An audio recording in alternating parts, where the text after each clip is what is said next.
Welcome students to standard 10th chapter number 15. Now we are doing probability. Today is the first part of this chapter, part 1, that is introduction part. Students, this chapter I am taking prior to any other chapter because you will have a test of periodical test of 2 chapters. First is number system, I mean real numbers, which is our first chapter, and 15th chapter probability somewhere in the end of this month, within this month. Okay, the date will be given in advance to you. Sir has already given you a message, you will just read it in the group. So today we are not taking any other chapter, but we are taking probability chapter. Okay, let us come back directly to chapter introduction part. Probabilities chapter, you have already learnt about probability in your 9th standard. We are continuing with the same chapter, with the same points and with the same just concepts. You already know what is probability. फिर से मैं याद दिला दूँ, refresh करा दूँ. probability को हम संभावना कहते हैं. Now ये संभावना जो होती है वो 2 प्रकार की होती है. कोई हम अलग अलग एक्सपेरिमेंट करके ट्राई करते हैं, कोई खास कोई इवेंट होता है उसका जो एक्सपेरिमेंट करते हैं, और एक्सपेरिमेंट कर करके हमें जो डिफरेंट रिजल्ट मिलता है वो श्योर प्रोबेबिलिटी है. दूसरा क्या, हम कोई एडवांस में कोई चीज़ प्रेडिक्ट नहीं कर सकते, मतलब चांसेस होते हैं होने का भी और ना भी होने का. एज फॉर एग्जांपल मैं आपको समझाऊं कि अगर आसमान में काले काले बादल छाए हुए हैं तो मैं ये कह सकता हूं कि there will be a probability of rain, so it may rain, it may not even rain. तो इसको हम प्रोबेबिलिटी कहते हैं. ट्रायल एंड एरर बेस के मेथड से हम जो इवेंट बनता है उसके आउटकम को पहचान सकते हैं. तो there is only one formula on which we have to find out the probability of any particular event. That formula is given here, PE मतलब probability of any event, number of trials in which event happened. जो event है, जो भी event या जो भी event हुआ उनके कितने ट्रायल्स हुए उसको divided by total number of trials. उसके लिए हमने जितने भी ट्रायल्स किए उससे हम डिवीज़न करेंगे तो मुझे प्रोबेबिलिटी ऑफ द इवेंट मिल जाएगा. तो ये एक ही फॉर्मूला है. यही फॉर्मूला हम 9th स्टैंडर्ड में भी यूज़ करते थे. चैप्टर में कोई डिफरेंस है ही नहीं. 9th स्टैंडर्ड और 10th स्टैंडर्ड का दोनों का जो प्रोबेबिलिटी है वो एग्जैक्टली सेम ही है.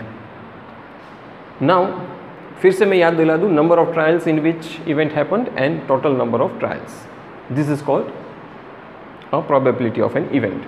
हर एक सम में हमें इसके ऊपर ही काम करना होगा.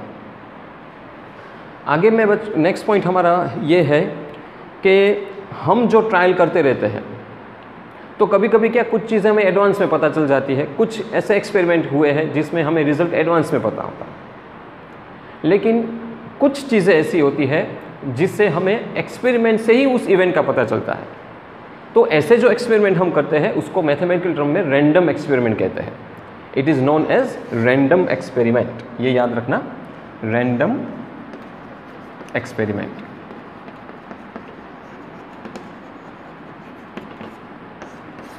रैंडम एक्सपेरिमेंट में हमें ये पता नहीं होता है कि इवेंट का रिजल्ट क्या होगा.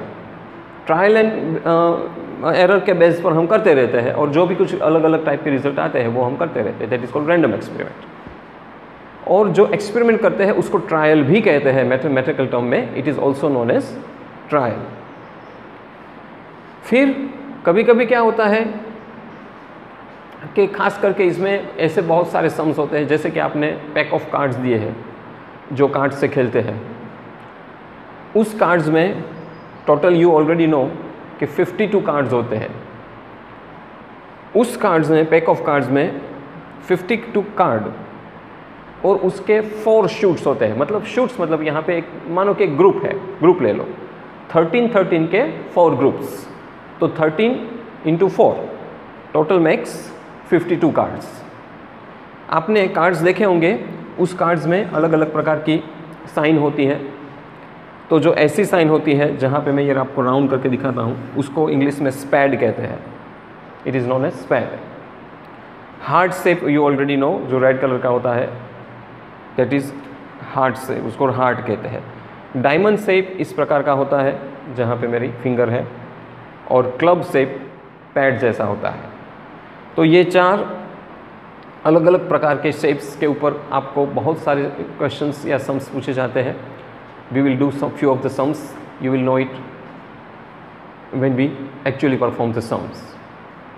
किंग, क्वीन और जैक, ये 3 ये जो सूट ऑफ कार्ड में होते हैं उनको फेस कार्ड्स कहते हैं, क्योंकि इनमें किंग का फेस होता है, क्वीन का फेस होता है और जैक का फेस होता है।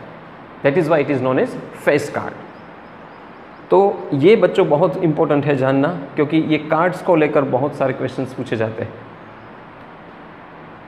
फिर माय नेक्स्ट पॉइंट इज़ कि किसी भी एक्सपेरिमेंट में या प्रोबेबिलिटी में अगर कोई इम्पॉसिबल इवेंट हो, इम्पॉसिबल इवेंट हो मतलब जैसे कि मैं कहूँ कि कल सूरज वेस्ट से उगेगा, दैट इज़ इम्पॉसिबल इवेंट, तो उसकी प्रोबेबिलिटी हमेशा 0 ही होती है। ओके, तो प्रोबेबिलिटी इज इक्वल 0। कोई श्योर इवेंट हो, ओके, कोई श्योर इवेंट हो, श्योर इवेंट का मतलब मैं क्या कहूँ, यही अगर एग्जांपल को मैं आगे बढ़ाऊँ तो मैं बताऊँगा कि सूरज कल ईस्ट से उगेगा। सूरज हमेशा पूर्व से ही उगता है, ये श्योर है, इसमें कोई चेंज नहीं कर सकता। This is universal fact. जो चीज़ें यूनिवर्सल फैक्ट है वो हमें एडवांस में ही पता होता है, राइट? तो उसकी प्रोबेबिलिटी हमेशा 1। Remember, the probability of sure event is always 1, probability of impossible event is always 0। And किसी भी घटना जो होती है, प्रोबेबिलिटी में कोई भी घटना होती है, वो घटना के इवेंट के चांसेस हमेशा 0 और 1 के बीच में ही होते हैं, उनसे बाहर हो ही नहीं सकते। या तो 0 या तो 1, और बाकी के जो इवेंट है जो हम श्योर नहीं है, जिसके बारे में हो भी सकता है नहीं भी हो सकता, लेकिन घटना के जो होने के चांसेस 0 और 1 के बीच में ही होते हैं। This is very important point of this chapter, probability. Then we have few another points, और उस पॉइंट को लेकर भी मैं बात करूंगा कि आपने die, you know what is die? Die में आपको पता है कि आप लोग बहुत सारे बचपन में सांप सीढ़ी वगैरह, स्नैक एंड लेडर्स खेलते थे, उसमें जो वाइट कलर के डाई होती है उसमें आप डाई डालते हो और उसमें जितने भी नंबर्स होते हैं उतने आप चलते हो, राइट? वो आपने खेला है, उसको डाई कहते हैं। और डाई का प्लूरल है डाइस, ये याद रहे, plural of die is dice. तो उसमें 1 to 6 नंबर होते हैं, it has 1 to 6 numbers. Total number of maximum number 6 होते हैं और मिनिमम 1 होते हैं। उससे रिलेटेड भी बहुत सारे सम्स उसमें पूछे जाते हैं। तो हमेशा उसमें जो टोटल नंबर ऑफ ट्रायल्स में नीचे 6 आएगा और ऊपर जितने भी आपने डाला है, डाई डाली और जितने भी नंबर निकले, जैसे कि 3 निकला तो 3/6, इस तरह का सम्स आपको पूछे जाते हैं। ये भी बहुत इम्पोर्टेंट है। तो बच्चों, ये इंट्रोडक्शन पार्ट है, इसको गौर से पढ़ना, गौर से देखना। कल हम इसी चैप्टर का पार्ट 2 में प्रोबेबिलिटी के कुछ सम्स सीखेंगे कि किस प्रकार रियल में उसका एक्सपेरिमेंट होते हैं। Thank you very much for listening me.